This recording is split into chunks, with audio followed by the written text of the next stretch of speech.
Alright guys, so in this video I'm basically going to be showing you how to cancel your membership on Uber Eats guys.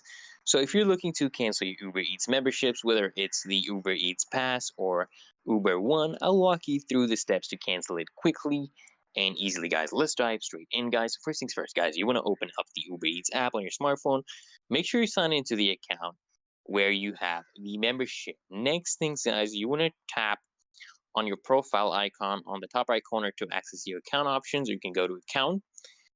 From here, guys, you want to scroll down and look for either Uber, Eats Pass or Uber One section. Okay, either Eats Pass or Uber One section, and this is where you'll find the information about your membership and the manage settings related to it. So what you want to do is, guys, once you're in the Eats Pass or Uber One menu, guys, once you're in one of these menus, Eats Pass or Uber One, what you want to do, guys, is select the button that says Manage Membership. Just tap on this or something similar. Just tap on the option to bring up the details about your current plan, including billing information, renewal date, and the cancel option. So you just tap on what you want to do, guys, is you either click on End Membership or cancel membership at the bottom of the screen, and Uber will likely prompt you with a message that is going to be asking if you're sure about canceling or offering some perks if you decide to keep it.